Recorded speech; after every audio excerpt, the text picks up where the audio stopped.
શું પહેલી delivery caesarean કરાવ્યા પછી બીજી સિઝેરિયન જ કરાવવી પડે છે? જો પહેલી ડિલિવરી સિઝેરિયન હોય તો બીજી ડિલિવરી નોર્મલ થઈ શકે છે? અને એવા કયા કયા કારણો છે કે જેના કારણે સિઝેરિયન પછી બીજી ડિલિવરી નોર્મલ કરાવી શકીએ છીએ? દોસ્તો, ઘણીવાર એવું બને છે કે પહેલી ડિલિવરી વખતે આપણે ડરના કારણે ના બોલ્યા હોય કે સિઝેરિયન નથી કરાવવું.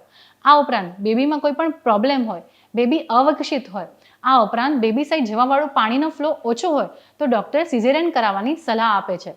આ ઉપરાંત બાળકનું માથું મોટું હોય અને બાળકને પાસ થવા માટેનો પેસેજ જો સાંકડો હોય તો પણ ડૉક્ટર સિઝેરિયન કરાવવાની સલાહ આપે છે.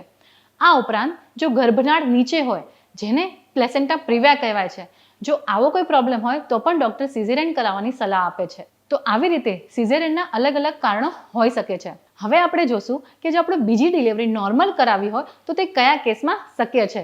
પરંતુ તેના પહેલાં તમે જો અમારી આ ચેનલને સબસ્ક્રાઇબ ના કરી હોય તો ચોક્કસથી સબસ્ક્રાઇબ કરજો અને બેલ આઇકન પર ચોક્કસથી ક્લિક કરજો, જેથી આવનારા બધા વિડીયોના નોટિફિકેશન મળતા રહે.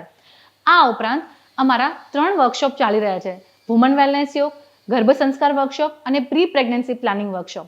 આ ઓફલાઈન અને ઓનલાઈન બંને રીતે થઈ રહ્યા છે. જો તમને નીચે આપેલા નંબર પર કોન્ટેક્ટ કરીને સંપર્ક કરી શકો છો. હવે આપણે જોશું કે જો બીજી ડિલિવરી નોર્મલ કરાવી હોય તો તે કયા કેસમાં શક્ય છે.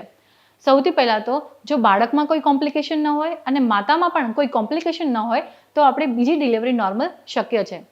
આ ઉપરાંત પહેલી ડિલિવરી સિઝેરિયન થઈ હોય તેના ઘણા અલગ અલગ કારણો હોય છે. જેમ કે બાળકમાં કોઈ પ્રોબ્લેમ હોય, માતામાં કોઈ પ્રોબ્લેમ હોય, આ કારણે સિઝેરિયન થઈ હોય. આ ઉપરાંત બાળક અવિકસિત હોય તો સિઝેરિયન થઈ હોય, બાળક પ્રેગ્નન્સી દરમિયાન પોટી કર્યું હોય અને ફિટલ ડિસ્ટ્રેસ થઈ ગયો હોય તો પણ સિઝેરિયન થઈ હોય. આ ઉપરાંત આપણાથી લેબર પેઇન સહન ન થયું હોય અને આપણે જ ડૉક્ટરને સિઝેરિયન કરવાની સલાહ આપી હોય તો પણ આ બધા કારણોસર જો પહેલી ડિલિવરી સિઝેરિયન થઈ હોય તો બીજી ડિલિવરી નોર્મલ થઈ શકે છે. બીજી ડિલિવરી નોર્મલ કરાવી હોય ત્યારે આપણે કઈ વસ્તુનું ધ્યાન રાખવું જોઈએ? તો સૌથી પહેલાં તો આપણે ખૂબ જ સ્ટ્રોંગ રહેવું પડે છે. એના માટે કન્ટિન્યુઅસ પોઝિટિવ અફર્મેશન્સ આપણી જાતને આપતા રહેવું પડે. આ ઉપરાંત આપણે ફિઝિકલી એક્ટિવ રહેવું જોઈએ.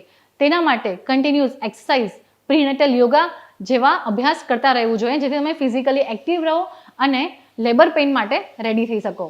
નંબર 3, જેમ જેમ પ્રેગ્નન્સી આગળ વધે છે તેમ ડૉક્ટર સોનોગ્રાફી કરે છે અને સોનોગ્રાફીમાં ડૉક્ટર જોવે છે કે બેબીની પોઝિશન બરોબર છે કે નહીં, બેબી બરાબર વિકાસ પામેલો છે કે નહીં અને બેબી સાઈડ જવાવાળું બ્લડ ફ્લો બરાબર છે કે નહીં, બેબી સાઈડનું પાણી બરાબર છે કે નહીં. આ બધી વસ્તુને જોયા પછી ડૉક્ટર નક્કી કરશે કે બીજી ડિલિવરી નોર્મલ શક્ય છે કે નથી. આ ઉપરાંત જેમ જેમ પ્રેગ્નન્સી આગળ વધે છે તેમ ડૉક્ટર ચેક કરે છે કે પહેલાં સિઝેરિયનના ટાંકા બરાબર રૂઝાઈ ગયા છે કે નહીં, તેનો સ્કાર પાતળો છે કે જાડો છે. આ બધું જોયા પછી ડૉક્ટર નક્કી કરશે કે નોર્મલ ડિલિવરી શક્ય છે કે નહીં. જો બીજી ડિલિવરી નોર્મલ કરાવવી હોય તો તે ડૉક્ટરે જે ડેટ આપી છે તેના પહેલાં જો પેઇન સ્ટાર્ટ થઈ જાય તો નોર્મલ ડિલિવરીના ચાન્સીસ વધારે છે. પરંતુ હા, ડેટ જેમ જેમ આગળ વધે અને ડેટ નીકળી જાય તો નોર્મલ ડિલિવરીના ચાન્સીસ ઓછા છે. અને જો તમે બીજી ડિલિવરી નોર્મલ કરાવવા ઈચ્છો છો તો ડૉક્ટર સાથે પહેલાંથી જ વાત કરી લેવી, જેથી અમુક જગ્યાએ ડૉક્ટરના એ પ્રકારના સેટઅપ નથી હોતા કે બીજી ડિલિવરી નોર્મલ થઈ શકે. એટલે આપણે પહેલાંથી જ ડૉક્ટર સાથે વાત કરીને તેનું સેટઅપ રેડી કરાવવું જોઈએ અને ત્યાંના સાધનો પણ રેડી કરાવવા જોઈએ, જેથી બીજી ડિલિવરી નોર્મલ થઈ શકે.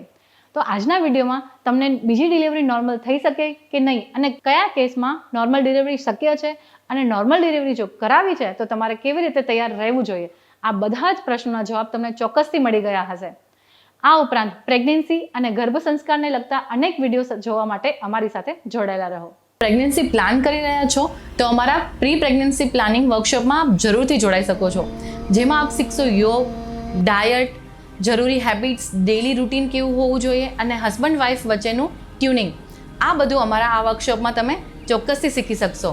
અને આ ઉપરાંત જો આપ પ્રેગ્નન્ટ છો તો અમારા ગર્ભ સંસ્કારના વર્કશોપમાં પણ જરૂરથી જોડાઈ શકો છો.